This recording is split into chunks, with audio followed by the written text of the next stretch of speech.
देखिए 35 नंबर प्रश्न। अब यहां से जो सवाल है, ये सवाल में आपको कहता है नया चिट्ठा बनाइए। यानी जब साझेदार प्रवेश कर जाएगा, इसके आगे सब सवाल में कहेगा आपको चिट्ठा बनाइए। ठीक है, क्योंकि हम आपको पिछले सवाल में भी चिट्ठा बताए थे कि कैसे बनाया जाता है, आगे भी इस बात को ध्यान रखना है। 35 नंबर सवाल में सिर्फ और सिर्फ आपको चिट्ठा से संबंधित कहता है बनाने, लेकिन हम आपको बताया था कि अगर चिट्ठा कहता है बनाने तो उससे पीछे जो जो आइटम बनता है, जो जो खाते खुलते हैं, सारा खाता आपको खोलना पड़ेगा। ठीक है, तो देखिए सवाल में है कि मोहनलाल और सोहनलाल एक फर्म में बराबर के साझेदार हैं। उनकी कुल पूंजी 1,52,000 जो समान रूप से लगाई गई है। उनका चिट्ठा निम्नलिखित दर्शाता है, जिसमें लेनदार और विविध संपत्तियां 1,70,000 दिखाता है। बैंकस्थ रोकर 1,08,000 है। ठीक है, रामलाल को प्रवेश दिया गया 1/3 हिस्सा के लिए 40,000 ख्याति के दिए और रामलाल 1,00,000 रुपया पूंजी के रूप में लाए। फर्म का नया चिट्ठा बनाइए, यही चीज कहता है। अच्छा, अब देखिए, अब इस सवाल में बैलेंस शीट तो नहीं है, पहले से नहीं है ना।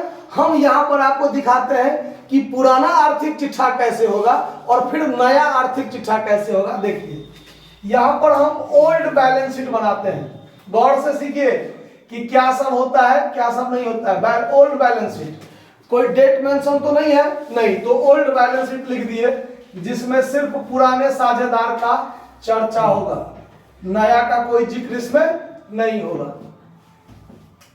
ये लायबिलिटी साइड है, अमाउंट, एसेट्स, अमाउंट। ठीक है, लायबिलिटी साइड में देखिए कैपिटल के बारे में कहता है कि कुल 1,52,000 है ना, जो मोहनलाल और सोहनलाल। देखिए मोहनलाल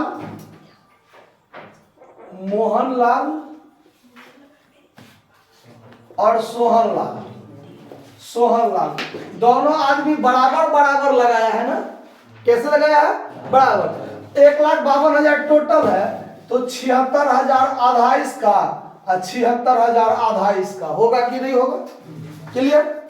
उसके बाद विविध लेनदार 1,26,000 है। देखिए विविध लेनदार यानी सन्ड्री क्रेडिटर कितना है? 1,26,000। क्लियर। लायबिलिटी साइड का आइटम लिख दिया हमने। उसके बाद उसके पास विविध संपत्ति 1,70,000 था। देखिए उसके बाद सन्ड्री एसेट्स जो था उसके पास 1,70,000 था, और उसके पास कैश, ये भी कहा गया है cash at bank, cash at bank उसके पास 1,08,000 का था ना। और तो कोई बात का जिक्र नहीं है। टोटल जोड़ दीजिए तो ये भी हो गया 2 लाख, कितना हो गया? 1,00,000, इतना ही ना है, 1,52,000 और 1,26,000, और विविध संपत्तियां 1,70,000 और 1,08,000, तो ये हुआ 1,78,000, और ये हो गया, ये भी आपका 1,78,000, 1,78,000, और ये भी 1,78,000। दोनों साइड बराबर हो गया कि नहीं हो गया? कोई दिक्कत इस बात को समझने में? 2 लाख, हाँ सही, 2,78,000। चलिए, हम तो जोड़ घटा हमको गड़बड़ा जाता है, हम तो पहले से कहते हैं, आता नहीं है, क्या करेंगे।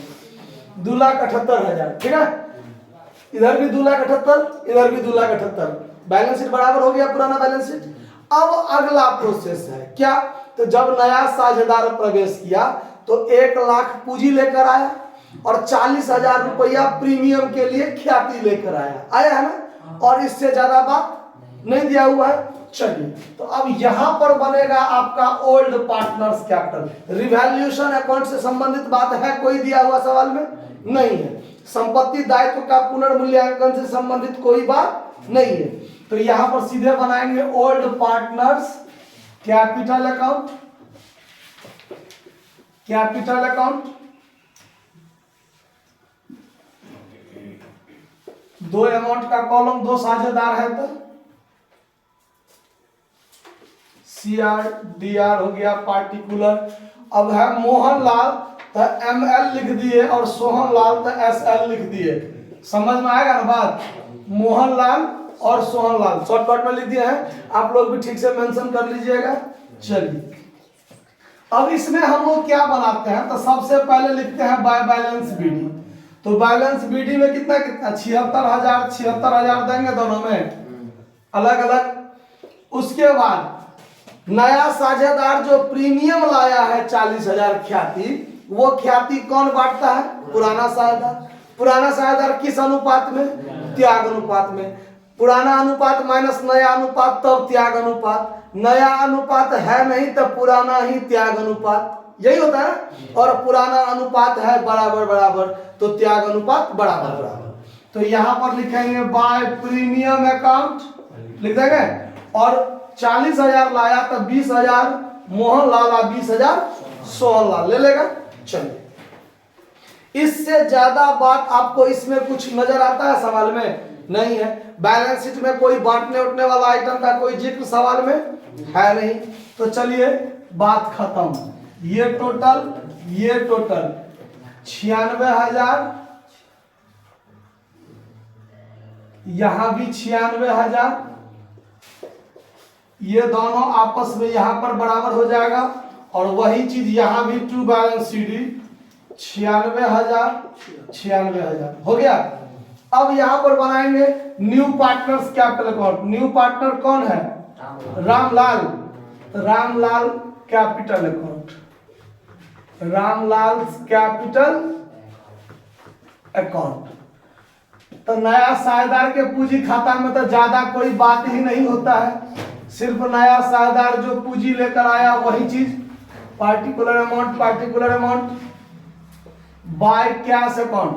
देखिए सवाल में जब बैंक अकाउंट का चर्चा हो तो हर जगह बैंक का ही जिक्र करेंगे हम लोग, समझ में आ रहा बात? तो यहाँ पर बाय कैश अकाउंट नहीं करके क्या करेंगे? By bank account. कितना रुपया पूंजी ला रहा है? 1 लाख। तो यही 1 लाख दोनों साइड बराबर कर देंगे, 1 लाख।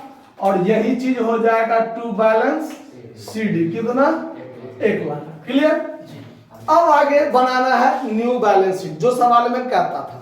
तो अब यहां पर बनाएंगे न्यू बैलेंस शीट। डेट का कोई जिक्र नहीं है तो हम भी नहीं देंगे।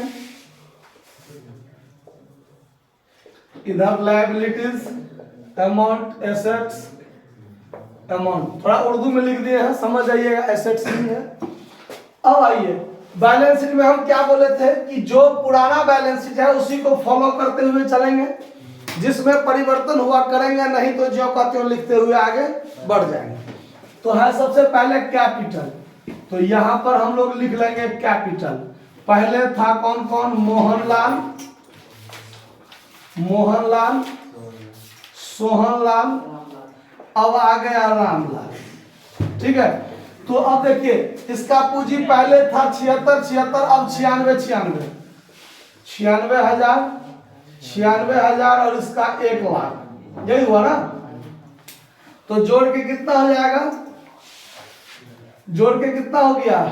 सो देखिए 1 लाख और ये मिलाकर था 96, 1,92,000, 2,92,000 हो गया। देखिए तो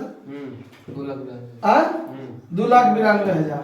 और क्रेडिटर, सन्ड्री क्रेडिटर पहले था 1,26,000, आगे भी कितना रहेगा? 1,26,000, इससे ज्यादा तो नहीं होगा। चलिए एसेट्स में आइए। सन्ड्री एसेट्स हमारे पास पहले से कितना था? 1,70,000, तो आगे भी 1,70,000। कैश एट बैंक पहले कितना था? 1,08,000। नया साझेदार प्रवेश किया तो 40,000 प्रीमियम लाया और 1 लाख पूंजी लाया, तो 1 लाख 2,48,000, 2,48,000 ये भी ना हो गया। अब टोटल जोड़ दीजिए, 6 2 8,000 ई हो गया। उसके बाद 9 और 2 11 का 1 हासिल 1, 2 1 3 1 4, 4,18,000। इधर देखिए 8,000 ई हो गया, 7 4 11 के घात में 2 1 3 1 4, 4,18,000 ही हो गया। तो दोनों साइड बैलेंस शीट बराबर हो गया ना, है ना आंसर? देख लीजिए 4,18,000 बैलेंस शीट टोटल है। बात को समझने में कहीं कोई दिक्कत तो आप लोग नोट कर लीजिए। धन्यवाद।